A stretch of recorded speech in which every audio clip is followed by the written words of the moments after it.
Ladies and gentlemen, please notice that exits are conveniently located at the front and rear of this auditorium. When leaving the theater, we suggest that the exit at the front of the auditorium will allow you easier access to the parking areas. Thank you. Then as soon as we wanted to watch it on Forgotten Cinema, it goes to A&E, and I got to pay to rent it. She obliterates his area. He's back up fighting like there's no pain going through there. Lady, you're about 5 punches to the balls That too late. guy- There's nothing down there but dust. That guy needs to be on the floor writhing in pain. Oh, man, he reads a lot. He's such a learned man. He's so great. He's so much better than everyone. He is, right? Look at that review. God. Oh, my God. Hello, I'm Mike Field. And I'm Mike Butler. And you're listening to the Forgotten Cinema Podcast. Each episode, we highlight a film that, for a variety of reasons, was forgotten by audiences. Whether it's because a more popular movie was released at the same time, or the movie simply didn't catch on with an audience in its initial run. We'll discuss what we love about the film, or perhaps don't love about it, but we'll always recommend you revisit it. If you enjoy our podcast, we'd love to hear from you. We're on Instagram and Facebook. Find us. Our podcast is available on all platforms with a backlog of over 150 episodes for your listening pleasure. Oh, yeah. It begins season 14. Okay. Dynamite. Great job, dude. They're like, okay, oh yeah, what up? All right. I'm just a robot. Just hit a button and I have to say something. Butler hasn't been doing these episodes since season 10. So what do you think, Butler? Click. Yeah. It was great. I've just have canned responses for him. He's just so uninteresting that you don't notice. What are we doing this week? We're doing 2017's Atomic Blonde. The crown jewel of Her Majesty's Secret Intelligence Service, Agent Lorraine Broughton is equal parts spycraft, sensuality, and savagery, willing to deploy any of her skills to stay alive on her impossible mission. Sent alone into Berlin to deliver a priceless dossier out of the destabilized city, she partners with embedded station chief David Percival to navigate her way through the deadliest game of spies. That was a weird synopsis. Also, the official synopsis from Focus Features. Interesting. Well, I mean, whatever. Atomic Blonde has a runtime of 115 minutes. A rated R. Production budget of $30 million, which actually surprised me. I thought there'd be a lot more money to this. So I was like, interesting. Well, where'd the money go? I wonder if they took salary cuts or whatever. I'm sure Charlize took just like a percentage. Maybe. Release date was Friday, July 28th, 2017. So only about 5 years old. And a summer film at that. Its opening weekend, it did $18 million. Domestic, $51 million. And then worldwide, all total was about $100 million. So I guess you would consider this a hit. Yeah. Production companies are several. Let's see our pictures.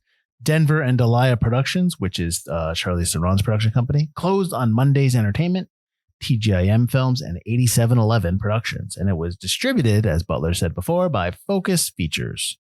So it came out on the 28th of July. It went up against a wide release, The Emoji Movie, which is no bueno.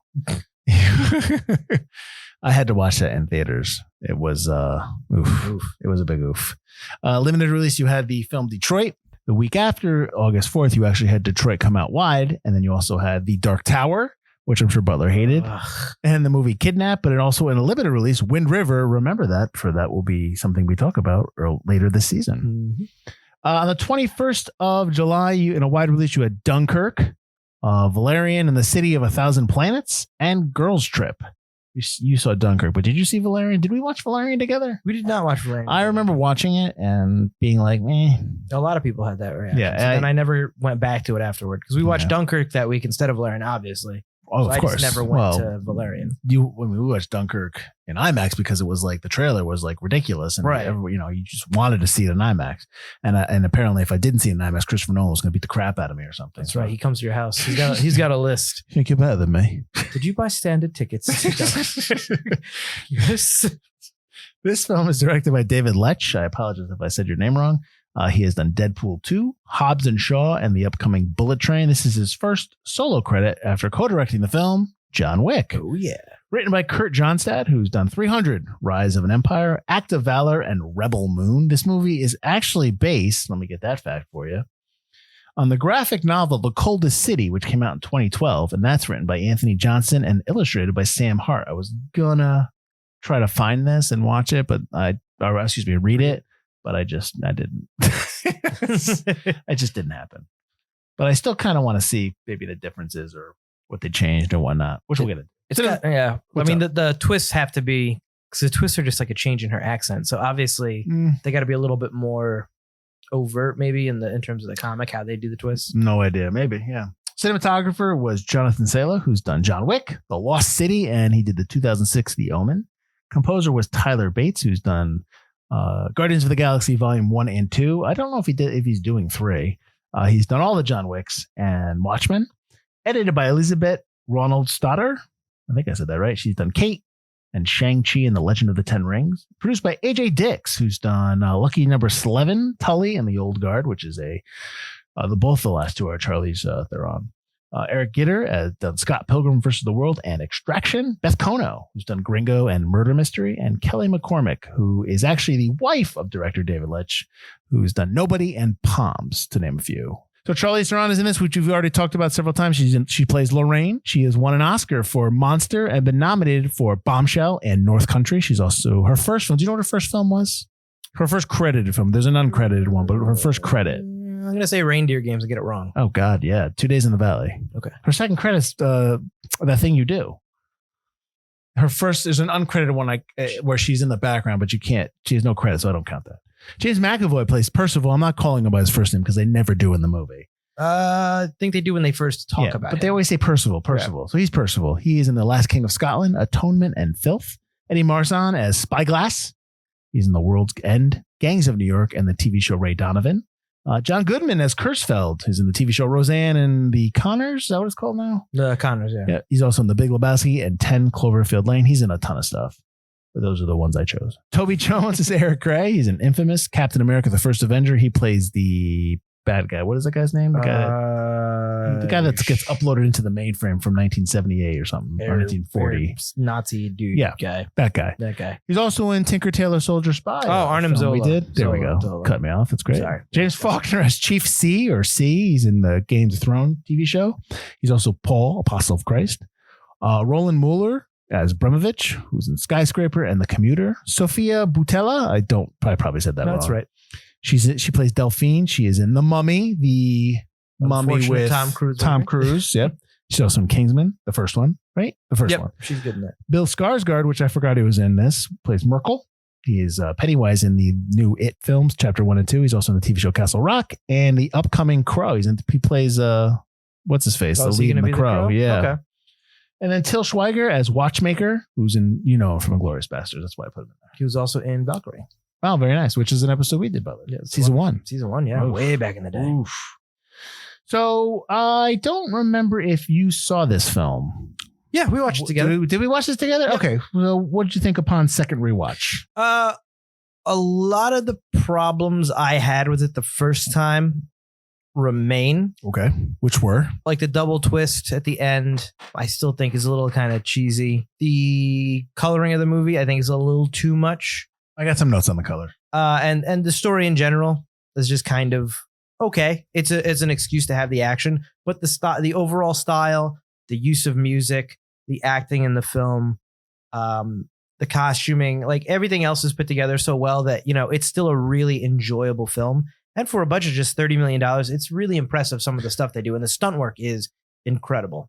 That was my big takeaway. One of the takeaways from this watch was when I learned about the budget, I was surprised. I thought it would be a lot more. So I thought what they did with that budget. But let's be fair, a lot of the blood is digital. Oh, for sure. Yeah. And that was something I had mentioned to my wife when we were watching it, because I said, now that digital blood has become so prevalent, there's so many more headshots and close-up guns and fake. Even the gun blasts are fake. Even the gunfire. Especially now after right. That's just what you're gonna see. Well, maybe now, but this is 5 years ago. Right. But so a lot of it's all digital. So I think you get a lot more of that. I don't know if that's necessarily a good or a bad thing. I mean, it's so quick. It happens so quick that you don't even it doesn't register. Right. But in terms of blood effects and squibs and stuff like that, one of the reasons why I love Total Recall with Arnold Schwarzenegger is all the squib work. I just love that scene where the guy gets blown up as you being used as a human shield on the escalator. That's like, that's not going to really happen in today's action film. But that being said, I do enjoy all that stuff in this film, and the budget being at $30 million would surprise me that it was so. There were a lot of stuff that they did. I did like the music, like you said. That was a big thing. Right. One of my notes is that the music, the soundtrack's really cool. The color stuff that you talk about, maybe let's get into that now. Okay. Because it works sometimes, but sometimes it just is too much. Well, when you first see her, I don't know if she's in East Berlin or not. It's desaturated. She's in London first. Okay, but everything's coming out of the tub. When you first see her outside, it's desaturated, the whole thing. And I don't know if that's just because it's the opening credits and they're being spray painted everywhere, which is really cool. But then there's stuff. So I noticed there's different scenes where there's different lights with inside. So like when they go to the bar, right, it's pink, which I like. Right. The bar, I'm talking about the bar when she meets up with Bremovich. Yeah. Okay. Her hotel room is always blue. The watch place is yellow. Mm-hmm. The interrogation room that she is in when she's doing the bookending of the story, which they keep going back to, is, I would say, silver, clean, clean it's and clean, silver. Yeah. The club that she goes to when she meets Delphine is blue and red, so you definitely have that there again. The room where they go to with the Resistance, where you meet Merkel, who's played by Bill Skarsgård, is green. It's like very like pukey green in the background. Yeah, stuff like that. So and it seems like they did do some desaturation when they're in East Berlin and not West Berlin. Yeah.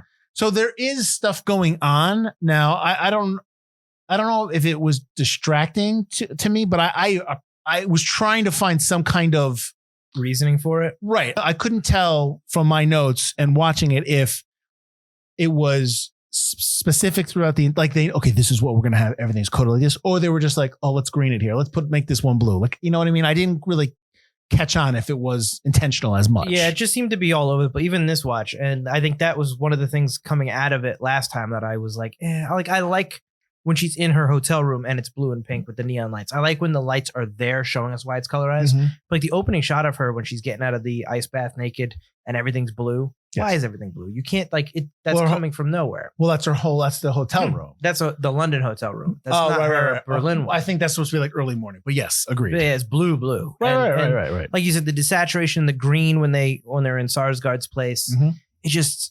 It's all over the place. And I understand maybe the blue at the beginning when she's in that hotel room when she's getting out, and then she's wearing that bright red coat at the very, very end mm-hmm. might represent something. But it's tough to try to pinpoint everything else that's colored in this movie. When the other thing too is the exterior stuff in the day when she goes to meet Merkel on the top of the building tower. Yeah. That's supposed to be East Berlin or West Berlin. That's supposed to be East Berlin. Okay. It's very like everything's grayed out. It's almost not desaturated to the point, but all the buildings are gray and everything. And maybe it is a little bit desaturated, but at night, when she's at night, night scenes are just kind of lit nice. Yeah. They look really nice. And I didn't really understand if maybe there wasn't any thought process going into that scene. So my point being is that the same thing I said before, like there was a lot of thought going into the look of the film. I just don't know if the look of the film is giving us an overall theme to the entire film. Does that make sense? Where it's just like, oh, this is a cool scene. Let's light it green. It's just style over substance. Right. Which, that's fine. I'm just curious if there was some kind of thought pattern to that. I've never seen something where it's style over substance in terms of coloring where there's so many different choices. Well, there was, scenes. Yeah. There's definitely a lot of color, and maybe that's kind of indicative of the 80s. Just they're kind of like trying to bring that through. They don't really do a lot of that color with their clothing. It's more just exterior stuff, and so I mean, I think it was with their clothing. It probably a little too much. Their clothing's rather drab. Well, but it's the 80s in East Berlin and stuff like that. Well, my one question about the clothing is, where is she getting all these clothes? She just has all these dresses. And should she even come over with a suitcase? I have no idea. I don't remember a suitcase. They just show her going into the London embassy, right, in West Berlin. They don't ever really show her. When she arrives, they do show her she has those 2 bags, but that's it. Yeah, right. So, did you notice that is the tunnel where they have the crash? Mm-hmm. When you first meet Percival and she gets into the wrong car and she has that little fight scene, like that's the same tunnel from Captain America, Winter Soldier, when Black Panther stops Bucky and all that stuff. I guess that's also the same tunnel where they did stuff for the Hunger Games as well. So that tunnel in Berlin has been used before. Okay, that's cool. Kind of reminded me a little bit of the tunnel from, even though I know that was America, the fourth Die Hard movie, where he shoots the car into the air to get the That's LA. Yeah, that's right by Fox headquarters in Los Angeles. That's terrible. I know that. Right? I think that was. Maybe not. Maybe I'm wrong. No, I think I'm right there. I think I'm right, Butler. But they do a couple of car launches in this as well. Yeah, this is true. Where do you want to go from here? Do you like that it's set in the 80s? Well, I mean, it's set around the Berlin Wall collapsing. So it's November. I mean, it starts off with like, the Berlin Wall collapses in November 1989. This is not that story. Yeah. So, I mean, I don't mind that. Why do you not like that? No, I like it. I not only do I like the juxtaposition of like the stuff going on in Berlin at the time. I think that's really cool. Mm-hmm. And you don't get a lot of spy stories set exactly around this time nowadays. Usually it's like 60s Cold War.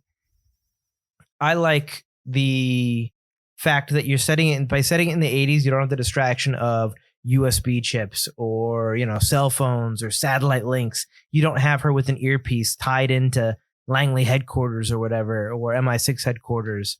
Everything's very much you're on your own. This is the mission. Go and do it. And I think that's a really cool point. Like, I know they'll never do it in a James Bond film to do it as a period piece, but I think that would be really cool. Like a really cool thing to see. Is like just like a stripped down spy film where you're really, once you're out there, you're on your own. You don't have that huge support network. Yeah. I mean, that's what the story, it's supposed to take place in the 80s. So I don't think, you know what I mean? Like, I don't know what kind of backdrop would you do for this story that's not to take it out of the 80s where it would be as intriguing in terms of what like the background stuff. You have to do a spy list, but maybe against like Middle Eastern players or, China or something like that. A spy list that basically was what Mission Impossible was about. Yeah. She's getting the knock list. She's got to go see Job. There's also a similarity with Ed Brubaker's Image comic series Velvet. It has the same premise. Spy trying to get a list, so there was maybe this story has been told before. No, it's also kind of similar to From Russia with Love. He's trying to get the microfilm. Yeah. So I guess, that's just a classic spy story, I think. Spies being found out in terms of like, who their allegiances are, what they've been up to and that kind of stuff. Spies going like feral or whatever from being out there too long. Mm-hmm. Which I do like that's James McAvoy is just awesome in pretty much every movie he's in. But I really like his introduction. Just they go, he's feral, whatever. But then you really introduce him. And his first line is basically... what I wrote it down. His first line is, or open for business. Money is good. Information is better. And he's just saying it to the punks. And he's got like his own stand of goods. Yeah. And he's literally just selling stuff to get information. Like it's just, I really thought that was a really cool way to introduce him. The thing with Percival is that when you first meet him and when he meets Lorraine and he lies about knowing Spyglass. So are we immediately to believe he's a bad guy? It's like they don't really do a good job of hiding the fact that this is the bad guy. No, they don't. The twists of like who is, well, obviously that's not who Satchel is, but him being the bad guy is just kind of like, it pretty much from the start. But the Satchel subplot or who Satchel is doesn't come until 40 minutes into the film, 40, like all of a sudden they start talking about Satchel. Well, when she's first sent to Berlin, they say, we got to find Satchel. They go back to it when she is talking to See, that's the thing. I don't remember it happening in the first 5 or 10 minutes. I do remember they go back to that opening scene when she first talks to C. And I can't remember Toby Jones' character. Oh, they go back to that's that? a flashback to that. It's not that original first time. Okay. And so that whole Satchel thing, like my biggest issue with this film, and it might be a nitpick, is I had some confusion when the story being told and the back and forth and everything. Right. And maybe it's because I knew that Percival was the bad guy. You know what I mean? And so maybe it wasn't a good job of hiding it. But the whole stuff with Satchel, like I said, came in late. I still like the film and I still like a lot of the film. I had some confusion in terms of storyline, in terms of what they're doing and like the whole thing where like, I knew the ending of the film and I knew what happens at the end of the film. And we'll get to it because we spoil things. But I didn't remember, like it was reminded to me when I was watching the film, but like 45 minutes, an hour into the film when they started talking about Satchel, I'm just like, Oh, right. Okay, that's why that seems like that, because she's supposed to be the Russian agent, which she's not. And then I'm like, wait, why am I just figuring this out now? I remembered that, but and that's still one of my biggest problems with the film. And I agree with you. The story is just kind of, the twists are there just to be twists at the end and make no sense, as well as the very beginning. Like, I can't remember the character's name. Whoever the person we see get killed at the very beginning. Her boyfriend. Her boyfriend, and apparently Percival's friend. Yeah. Is like when he kills the hitman, he's like, this is for him. Yeah. I'm talking about Percival kills him. And he's just like, this is for James or something. It just doesn't. And it just never comes back into the story. She's got this photo of him. They had a past. Lorraine and him had a past. Yes. It means nothing. It doesn't seem like there's a need for revenge in what she's doing. So why even have that? What's the whole point of that? So like I said before, she's Satchel, but she's not really Satchel. She's actually an American agent. No, I get, yeah. No. I'm talking for yeah. But to your point, when she's with this other agent who's a British agent, the guy who dies in the beginning, right. Is she with him because she loves him, or is she with him because she is playing that role of Lorraine Broughton and you know what I mean? Or is that just right? Right. You're right. And they don't ever say that. I think you're supposed to be like, no, she really did love him. But how can you, in any kind of spy film, how can you ever believe any of that? They never really go back to it. They don't. You're right. So that was a little weird. That's always, and I think we've talked about this before in other spy stuff that we've talked about, that with spy films, there's always that question of, wait a minute, is that really how they feel? Or is that really true? And I don't know if, when people do spy films, is they purposely just leave it like that. So, because you never know, because that's the world, or because you really do need to know in order to complete the story in your head. You need at least a little hint of something. Sure. The other question I have plot wise is, obviously Spyglass gets killed. He dies in the crash. Yeah. You never see what happens to his wife and kid. Well, you see Kurzweil talking to them right when they've crossed over, saying my condolences. And then he comes back to Percival saying that Lorraine got out. And that's did I miss that? Okay. Yeah. So what ends up happening, because that's how Percival knows that Lorraine survived. Well, I know that because John Goodman tells. Right. Yeah. But that, in the background, he's leaving the family saying my condolences. Yes. For some reason, I must have missed that. I thought they were just people working in the background. No. I missed the my condolences. Okay. Yeah. So they got out. Okay. Yeah. But like the whole idea, because he knew that, Percival knew that Lorraine was Satchel. Because he had known. Because he read the list. Right. He read the thing.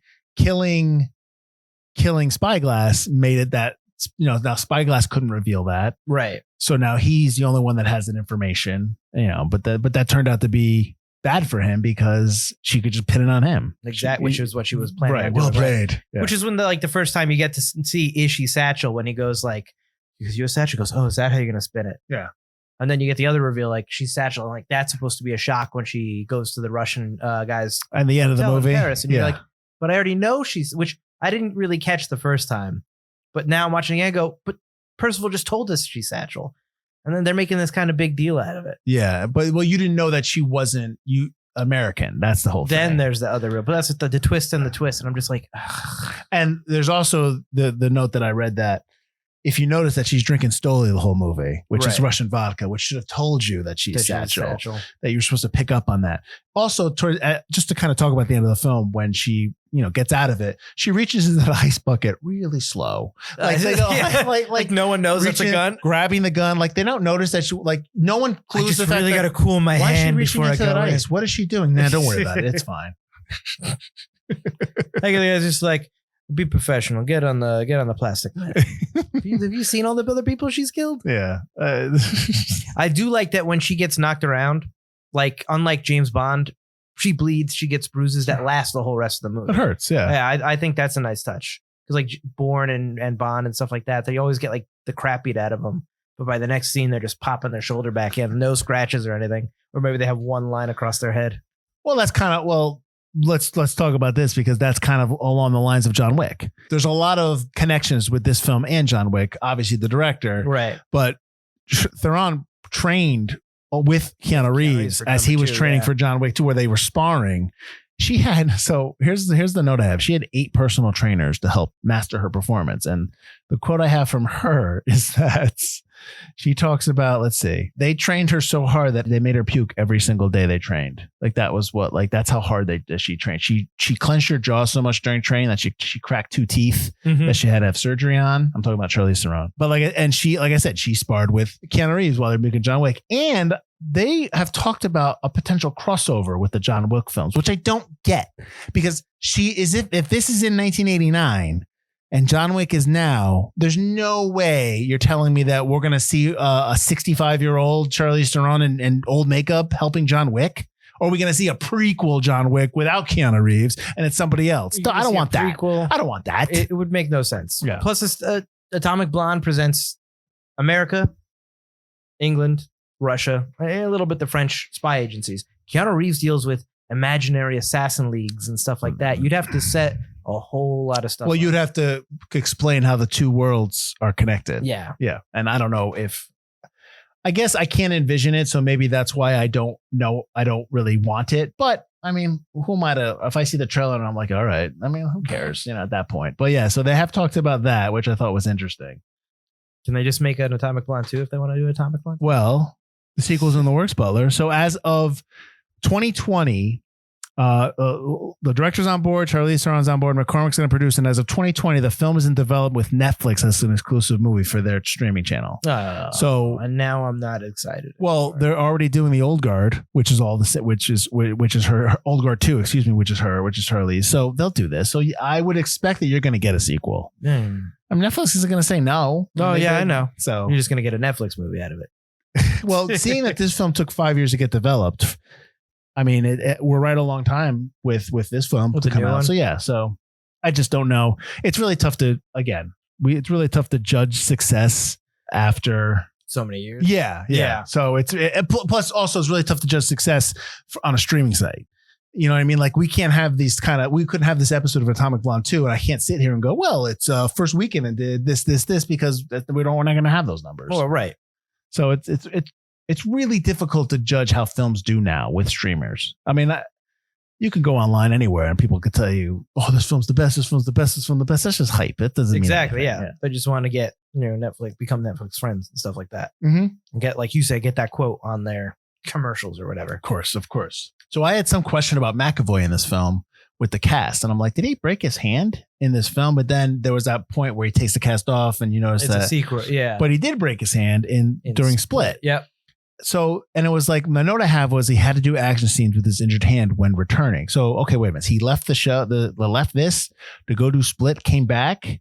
I didn't get that note. Said when filming resumed. Yeah. Did filming pause on this film? I don't know. Did Charlize Theron get hurt during it? I didn't see anything here. So, and not in my notes. So, but yeah, who knows? I do still like the cast idea. I thought that was clever because he puts, obviously he puts weapons in there. He's got the sound device and it always makes him seem weaker than he actually is. Sure. You always underestimate him.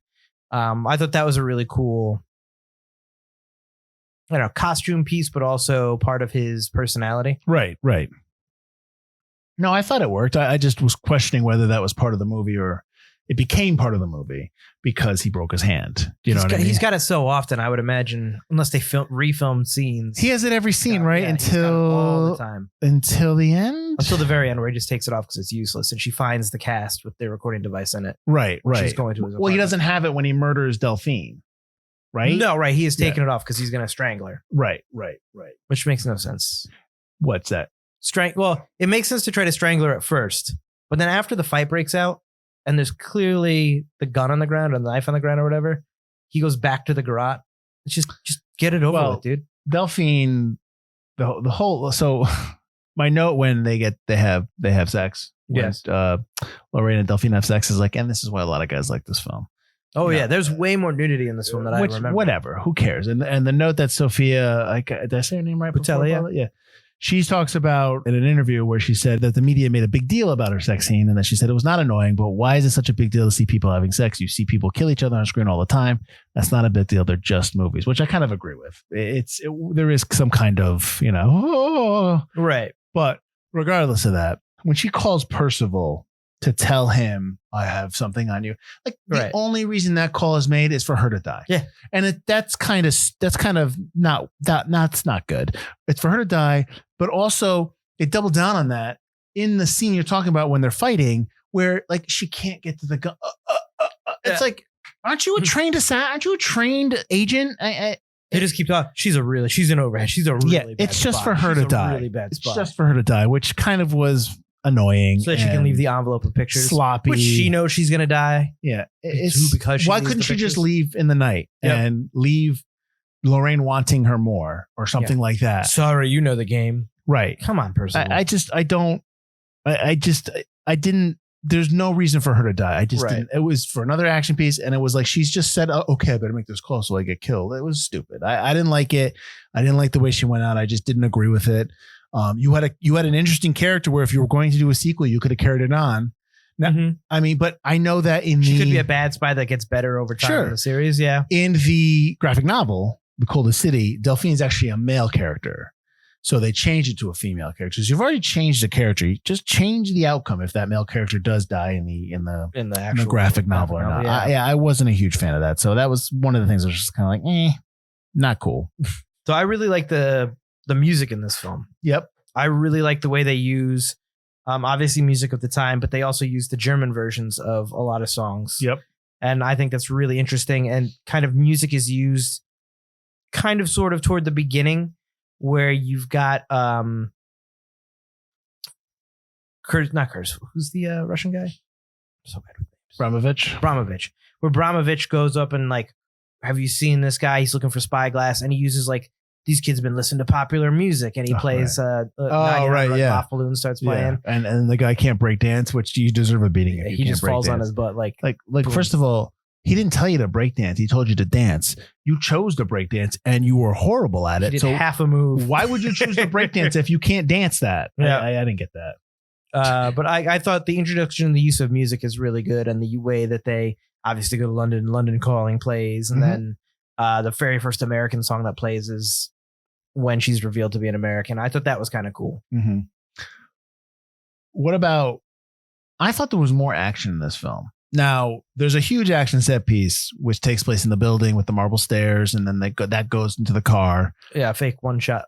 Right. So that's a key fight sequence that unfolds in real Berlin building. It lasts 10 minutes, and it's supposed to look like it's one take, which is cool, but it's not. It's comprised of 40 separate shots. 40 shots. Wow. I only noticed it in 5 different times I noticed shots. All right. So there's 40 separate shots seamlessly stitched together. That's impressive. They were filmed chronological from start to finish, and half the splices they had to have CGI assistance. So they did swish pans, which provided, obviously for smooth cuts, and then obviously door frames, but they digitally altered the look. It wasn't just to make it look like one shot. So, and I mean, if you go back, you could probably tell which is which. Like I said, I only noticed it. What I got? 1, 2, 3, 4. I got 4 that I were like really like, that's a cut. That's a cut. But yeah, 40, that's still impressive at 40. Yeah. That's really cool. So that whole scene is the biggest scene. The scene when she fights in the hotel in the apartment with the hose is another action set piece. Mm-hmm. The scene, I guess, when she's chased, when she goes into the Stalker film, the Soviet era Stalker movie. Yeah. Which is, did I have a note on that? I did. Yeah. So that movie is called Stalker. It's a 1979 Soviet-made film. It's a real film? Okay. About a professional guide who leads his clients on a clandestine trek through a surreal region called the Zone to reach a mysterious room where a person's innermost desire is granted. So, if you're interested in that. But I don't know if I could call that a action. Yeah, because it's really quick. Yeah. And I mean, she stabs that guy with her keys, and then he like leaves it in his cheek forever. He does just leave it in the cheek. So I thought there was a lot more action in this film. No, it's about what I remembered in terms of action. What do you think about the huge, obviously, action piece in the building on the stairs? I think it's really well done. Like I said, I mean, it takes it as cool as it is that there's 40 shots and I only noticed 5 cutaways. Right. It does take a little bit out of it that there were cutaways in general. Mm-hmm. Like they couldn't just do a cool one shot. Oh, there's a lot of stuff happening. There's a lot going on, but I've seen some really cool one shots in like Old Boy, the original Old Boy. Sure. Obviously, Daredevil every season had a really cool one take. Like if a TV show can do it, I can't see why a movie can't do like some really cool one take. I get you, and I like one shots, but like the Daredevil one shot is when they're fighting. Is half the fighting is in different rooms, and then they fly into the hallway. That one shot I'm talking about. I think that was in the first episode. The first one is the hallway. Right. I get that, but like this one had that dude straight up fall back. There were a couple on stunt the stuff. stairs. Yes, that is one of my notes. Is like, oh my god, I've Yeah. never seen a stunt performer do that. Well, you would know Is that. there a smooth cut? No. The marble stairs are, and a lot of the wall are actually padded. Oh, And yeah, and they're it's fake, painted yeah. to look like marble. So a lot of that can happen. But still, that's a heck of a stunt where he's just like, oh, like, and I know like there's a stunt where she's thrown into the wall. That's actually her being thrown into the wall. I think it's when she flips the other guy around. She goes down the stairs. That's not She her. goes When she into the flips first the guy, landing, yeah. he throws her into the wall. That's her. So there's other stuff like that, putting her stunt person in there, and then her.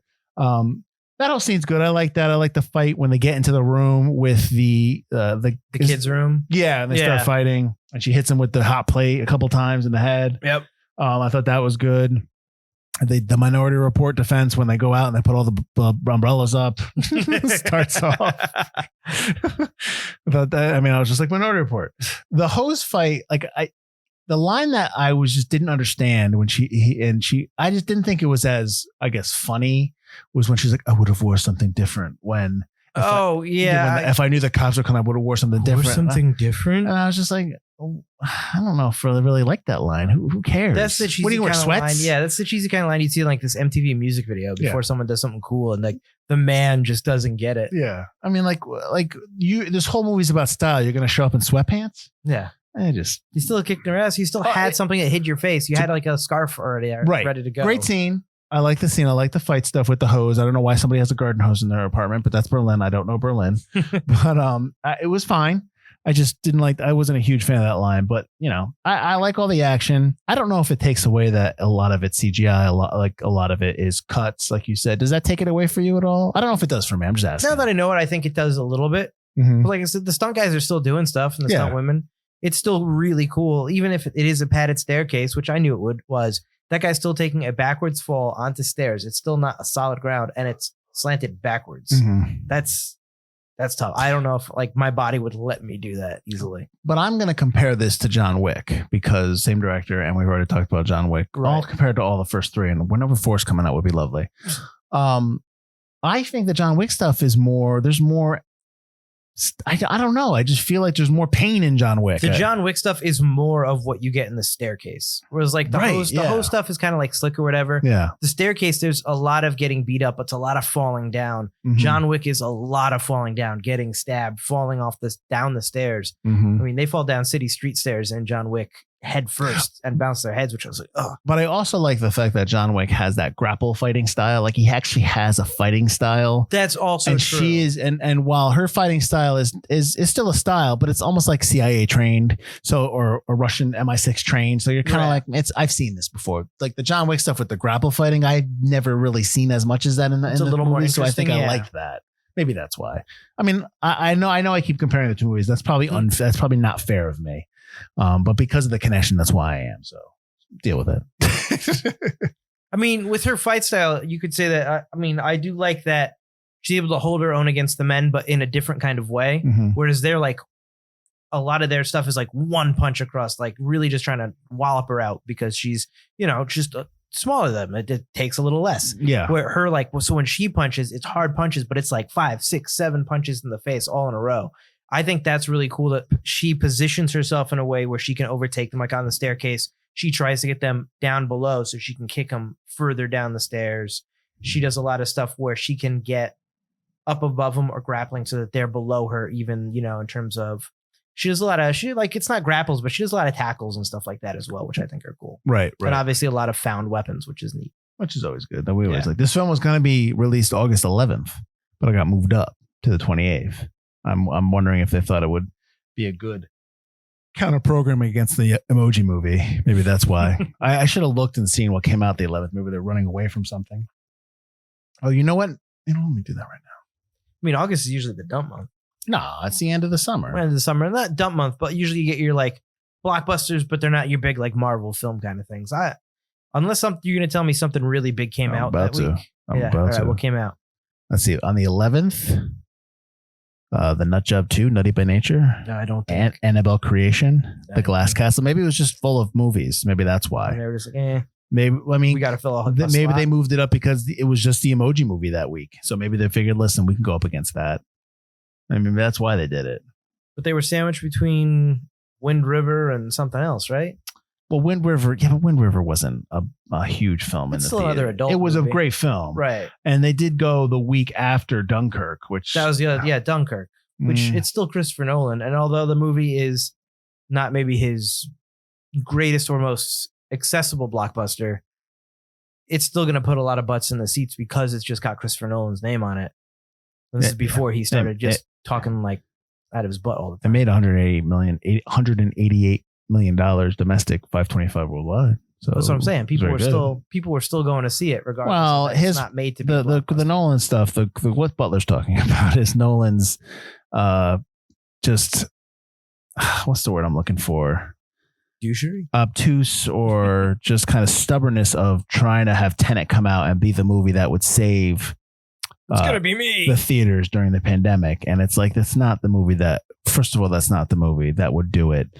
I mean, you could tell that, and he cost Warner Brothers a lot of money, and because every time they had to change a date, it almost like was like $200 million they had to put back in to promote it, and it had to make $800 million in order to break even, which is what I read a while ago.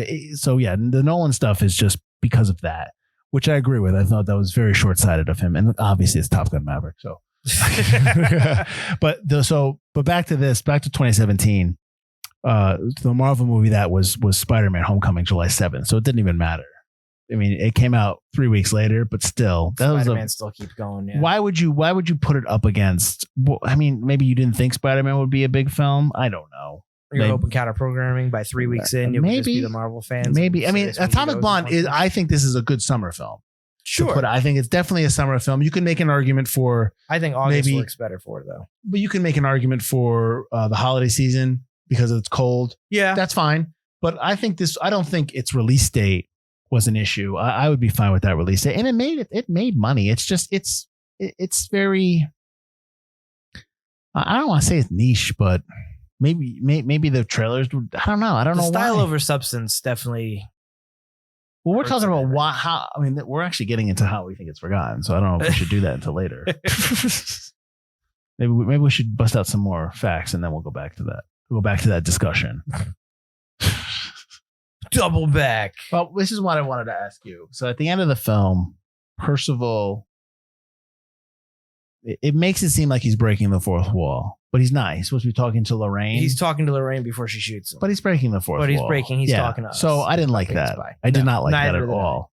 Why would he even tell Lorraine that to begin with? I didn't like. I was not. My quote is like, "Why are we breaking the fourth wall? Why now?" And then I was like, "Oh, maybe he's talking to Lorraine." Okay, fine, but still, I didn't like it because he wasn't. He was burning the camera. Even if he wasn't. Even if he didn't burn the camera. Even if it was an admission to Lorraine about the spy, it is way too monologue-y.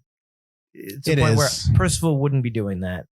He's also saying stuff that we already know. It's just, it's very much a conclusion to a novel. They've already made reference to the fact that East Berlin is like the Wild West. C says that. They've already made reference to the fact that he's feral. You already see him towing the lines of gray, being like black and white. Like he is obviously, He's already mentioned it's a game. Right. I agree. I don't think it's needed. And if you're going to do that, then you need to do that earlier with other characters. To establish the style. When she's in the interrogation, have her just talking to the camera then instead of talking to the Kurzfeld. And then that's his admission while she had hers. Yeah. I just don't. All of a sudden to come out at the end of the film, it was like, whoa, what? Like it was just very off-putting. Does it look great? Yeah. Is it a nice moment? Yeah. But the fact is that when you're watching it within the framework of the movie and you don't ever kind of get any glimpse of that in the film beforehand, it kind of throws you off a little bit. I don't think it's a great moment. Well, him getting his shot monologue it's a decent monologue. If you do that monologue at an audition, it's going to be okay. It's going to hit. But that's what I'm saying. I just don't, in and of itself, in the film, I don't think it fits. Right. I mean, because we already know this information. We're not like, oh, he's so, like we're not like that.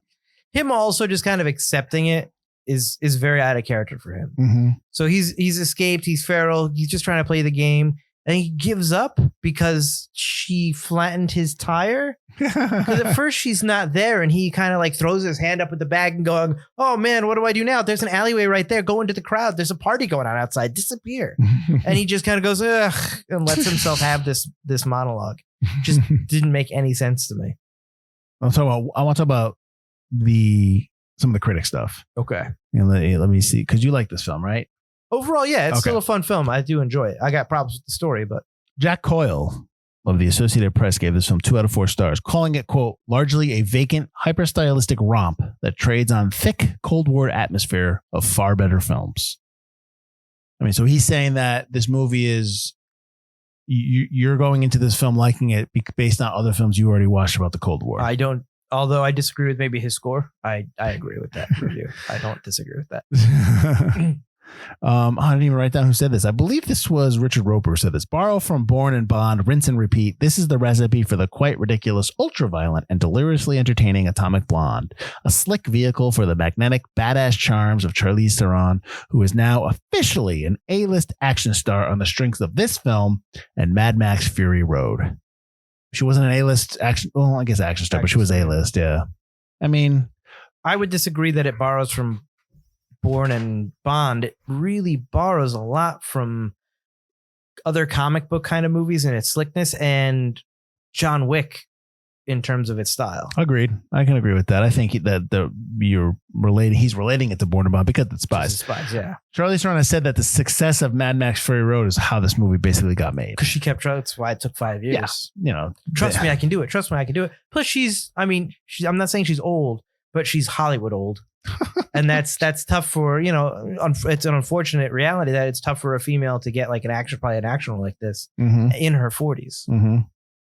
When a guy in his 40s just like, yeah, absolutely, come on, you can be Roger Moore when you're 85 doing James Bond stuff. But if a woman hits 32, it's downhill. I mean, that's a tangent we can go down, but I don't know if we want to about, I'm just saying that's hypocrisy. probably why. But then all of a sudden they see Mad Max and everybody loves her as Furiosa. They're like, oh yeah, it's always what have you done for me lately? It's always what have you done for me lately? Come on, please. This whole podcast is based on movies that people forgot because it's not the last thing they've seen. Goddamn right. One more note, and then we'll get into why I think it's forgotten, unless you have other stuff. So the first fight that she has, I want to say the fight that she has the fight in the car, if you count the car fight. No, in the apartment. I think it's the apartment when she punches the guys in punches the guy in the nether regions. She does that huge punch that goes up. You remember that? Was that in the apartment? I can't remember where that was. Maybe the same as the hose fight. Okay, maybe. Anyways, there was a scene when she punches a guy in his testicle area. Sure. I'm sorry, but he's not getting back up and fighting. like she obliterates his area. And it's like he's back up fighting like there's no pain going through there. Lady, you're about 5 punches to the balls too late. Guy, there's nothing down there but dust. That guy needs to be on the floor writhing in pain while his compatriots are getting to beat the crap out of him. I mean, I'm like, why are you? There's no way you're getting back up. That's the other thing too. Like there's a lot of times where these guys are getting stabbed and they're like, oh yeah, pulling the knife from their chest and they're like ready to fight. Like, what are you doing? Just stay down. No. Gotta keep getting back up. Like you're good. You're done. She beat you. Let it go. It's like, oh my God. Well, Percival gets stabbed right in the spine. I love that. Do you think that it was you're talking about the Delphine fight? Yeah. Do you think it was intentional that he hits the door and it goes back into his back? Because I wonder if he did that. He's just like, again. Yeah. I thought that was funny. Yeah. And he's trying to get it out. So let's get back to our discussion about why we maybe think it's forgotten. Sure. Go ahead. I think you're right, because we've talked about this before, that the film might have done better in the wintertime, close to around Thanksgiving, Christmas, because we talk about these kind of smaller, colder action films seem to do better. They're your kind of action blockbusters of the winter, whereas these are going against, you go against slick superhero movies and bombastic movies like, I know Valerian didn't do any money, but like those are kind of your summer movies, and this might have done better in the wintertime, the cold atmosphere, Charlize Theron and James McAvoy are big names, but they're not Chris Hemsworth. They're not really huge superstar kind of guys. I'm laughing because she's not a guy. That's what I want to ask you. Do you think that this film? Oh, and actually, absolutely. Would you think that? Yeah, that this film could have easily made $150 to $200 million, and do you think that's because she's a female, obviously, and maybe some people were just like, I don't want to go see that. Oh yeah, if that was like Tom Cruise or Matt Damon or Ben Affleck as the Atomic Blonde, yeah. Which we clearly are both saying is unfair and ridiculous, yes. Obviously, because it's like, you should be able to watch a trailer and be like, oh, I really want to see that. If you're not want to see that because that's so stupid, there's no way that she could do that, that's ridiculous. I mean, grow up. I mean, honestly, grow up. But I think that's a real thing. I think that maybe that was why they only had a $30 million budget. Maybe that was something that they equated that was into the equation. Like, listen, it's not going to play as well, which again is stupid. And, and they want to do a Furiosa movie with Mad Max when they are doing. Yeah, I know. But that's what I'm saying. So like, where's the thought process there? Let's see what happens to that film. It's already an established character. So now they're like, all right, we can do it in an established male universe. Right. Which is maybe why they want to connect Atomic Blonde with John Wick. But I think that's part of it. I think we'll get to that, but I want to get to the forgotten stuff. I also think like in this world of Marvel, because we're in the middle of it, 2017 is before Avengers Endgame, right? Just before, yeah. I think a lot of these films that might do a little bit better or maybe get a little bit more recognition, maybe when people watch them, they're like, oh, I really like that film. And maybe they'll pick it up on DVD or Blu-ray later on. But they're not heralded as big films because there's bigger films out there. Right. And I think that's a little bit unfair. And I think the Atomic Blonde is the type of film that, maybe it's not perfect, but it's a really good Saturday night film to put on and watch. Sure. And it's definitely worth a rental. Well, another thing that might hurt it is it's not on a streamer anymore. Well, that's true, but they'll come and go. Those come and go. They pick them up. But if Netflix is interested in picking up Atomic Blonde too, or if they actually already have, you can keep it on your streaming service. I'm sure it would be a top watch a bunch of times. I'm all for staying home and watching movies on streamers. I don't mind that, but I'm readily admit that I think it's a mistake for like Atomic Blonde 2 to go on Netflix. Oh yeah, just Netflix. Because I think that's a big mistake. I think yes, I love theaters and yes, I love going to the movies, even though they're going to be expensive as all hell once everyone comes back because they're going to raise prices. They do it all the time. I think it's ridiculous that we had to spend $20 to see a film. I think that's so stupid. Whatever. But I mean, I think when you put them on streamers, it's very difficult to judge. It's just like what leaves is the social aspect of going to a theater with somebody to watch a movie and then going and talk about it after going out to eat, going on a date. You know what I mean? Dinner and a movie, that kind of date. Like I think it just now becomes you posting it on Twitter. So as soon as Twitter doesn't care, you don't care. But and that's the other thing too. Like everything on Twitter is all hype. Everything on social media is all hype about these films because of course a lot of people are going to like films and a lot of people are going to hate films. No one's going to like every single film. I'm sure there's tons of people that hate Top Gun Maverick. I don't know why. But I mean, like, but that's the thing. And when you go online, you get all that. It just all becomes negative and positive hype that doesn't really help at all. It's not like it's not the experience of going to the theater. I think Atomic Blonde 2 going to Netflix is tough. And I don't like it. I don't like it at all. I don't like it for what it's going to do for Atomic Blonde in terms of sales and whatever, because it's not like people are going to go rent the Atomic Blonde on VOD. It'll be on Netflix. It'll be on another streamer where they can get it. You know what I mean? So I don't know. I kind of went on a tangent there. But, if you haven't seen this film, you really should. I'm sorry we spoiled it for you. If you've seen it before, you should go back and watch it. I think. It was still fun the second time, even with the issues that I had the first time. Right. The action's still good. It's still stylized. It's a good movie. Sure. Awesome. I dig the 80s. Who doesn't like the 80s? Yeah. Who doesn't like the 80s? People from East Berlin. I want names. All right, Butler, where can they find us? You can find us on ForgottenCinemaPodcast.com or ForgottenEntertainment.com as we are part of the Forgotten Entertainment franchise or franchise now. We're franchising? Forgotten Entertainment. Family. Yes, that's the word. You couldn't think of the word? Come on, man. I do this every other. Let me mess up once on this. While you're there on ForgottenEntertainment.com, check out all the other great podcasts and videos we have for your listening and viewing pleasure. And like we said at the beginning of the episode, we're on Apple, Spotify, Google, everywhere. Just listen to us some more, subscribe, leave a review, all that kind of good stuff. And join us next week when we'll be doing Summer Catch from 2001. And with a special guest star next week, Butler, we're having Pat Whalen from yet another MCU podcast. I don't know if you've heard about this podcast, but I'm on it. Ooh, I think I've guested on that podcast a couple times. That's right. So that's next week. Summer Catch, a little baseball from 2001. That's all I got. So until then, I'm Mike Field. I'm Mike Butler. And this has been Forgotten Cinema.